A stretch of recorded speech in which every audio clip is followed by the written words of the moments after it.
एक प्यार का नगमा है, मौजों की रवानी है, जिंदगी और कुछ भी नहीं, तेरी मेरी कहानी है, एक प्यार का नगमा है। आज जो मेरी मेहमान है एक माँ है, अपनी कला को शक्ति बना के म्यूजिक की दुनिया में अपनी जगह बनाई हुई है। सूफियानी आवाज की मालिका कविता सेठ। कुछ पन्ने जिंदगी के। हर औरत के लिए शादी के बाद वही सबसे बड़ी पहचान होती है। पहले हमारे माँ बाप होते हैं, उसके बाद हस्बैंड होते हैं, और एक हस्बैंड का रहना बहुत बड़ा सपोर्ट होता है। आपने तो बहुत कम उम्र में उनको खोया है, जब आपके बच्चे भी बहुत छोटे थे।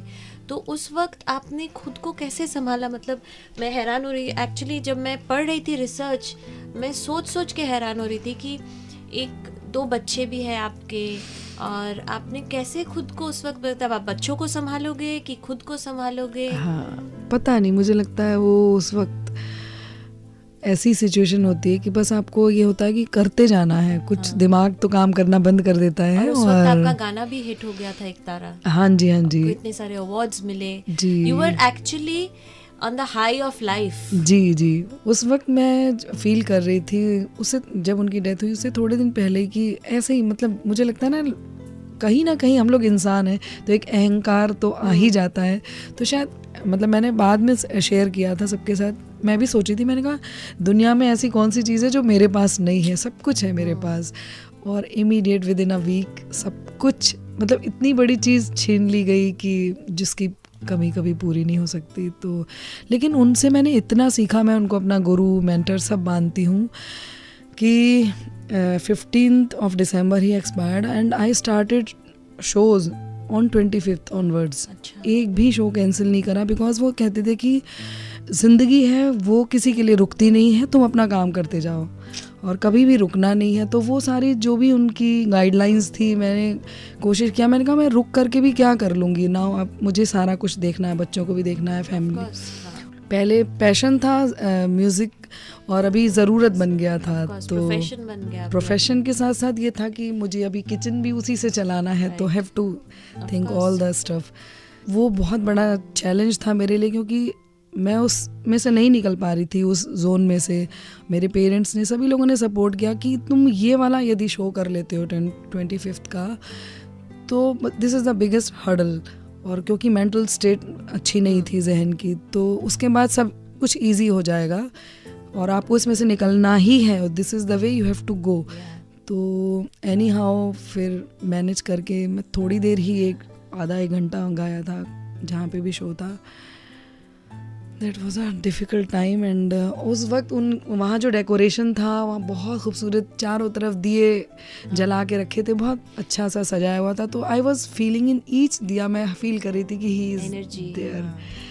मतलब मिस्टर सेठ को फील कर रही थी कि वो मेरे साथ हर कण में, मतलब उनको फील कर रही थी। That was a nice thing. और इवन अभी भी जब कभी भी फंसती हूँ कहीं पर, मुझे लगता है कि मुझे जवाब नहीं मिल रहा है, तो बस थोड़ी देर एकांत में बैठ के गुफ्तगू होती है और आंसर्स मिल जाते हैं। जहाँ भी वो होंगे ना, वो देख के बड़े प्राउड फील कर रहे होंगे कि मैंने जो चीज़ें अपने वाइफ के साथ शेयर किया है, जो मैंने उनको समझाया है, वो चीज़ें उन्होंने कितनी बखूबी अपने लाइफ में अब अपनाया। क्योंकि क्या होता है, एक इंसान के जाने के बाद जनरली या तो हम बहुत वीक हो जाएंगे, या तो हमें वो शक्ति मिल जाती है। इसीलिए मैंने कहा था कि आप में वो शक्ति आपने खुद के अंदर से पैदा की थ्रू योर म्यूजिक, कि यू यूज्ड इट पॉजिटिवली। जैसे कि लोग रोते हैं, रोना तो मुझे भी आता है, वो तो है, लगेगा, लेकिन जैसे उन्होंने मेरा जो म्यूजिक था उसको कहाँ से कहाँ वो लेकर के आए, और मेरे में मुझसे ज़्यादा वो ट्रस्ट करते थे कि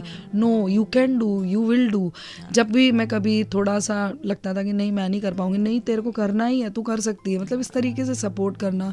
तो that's why I started after his device कि वो 2 दिन जो उनका एक बर्थडे था, और वो कभी भी सेलिब्रेट नहीं करते थे अपना बर्थडे, हम लोग लेकर के आते थे केक भी, कहते अरे यार क्या ठीक है। तो मैं चाहती हूँ कि वो 2 दिन उनकी बर्थडे पर और डेथ एनिवर्सरी हमने डिसाइड किया कि वी विल डू जितना ज़्यादा हम प्योर फॉर्म म्यूज़िक सूफ़ी म्यूज़िक को हम जितना बढ़ा सकते हैं, सपोर्ट कर सकते हैं, तो आई स्टार्टेड कॉन्सर्ट्स। वो 2 दिन को उसमें कन्वर्ट कर दिया कि हम लोग वो उसमें बिजी हो जाते हैं और हर पल उनको याद करते हुए आप उसको यूटिलाइज भी कर रहे हैं जी, और जी, लोगों जी. तक इतना अच्छा म्यूजिक भी पहुंचा रहे हैं। हाँ जी, बस और यही सीखा मैंने सपोर्ट उनसे। में तो 2 इतने अच्छे प्यारे बेटे हैं। एक तो हमारे सामने बैठे हुए हैं कनिष्क। हेलो। कनिष्क आज के युग के नौजवान हैं जिनकी सोच मॉडर्न है पर फिर भी बहुत गहरी है। कुछ और बातें और कुछ पन्ने जिंदगी के विद मधुरिमा निगम और 92.7 बिग FM।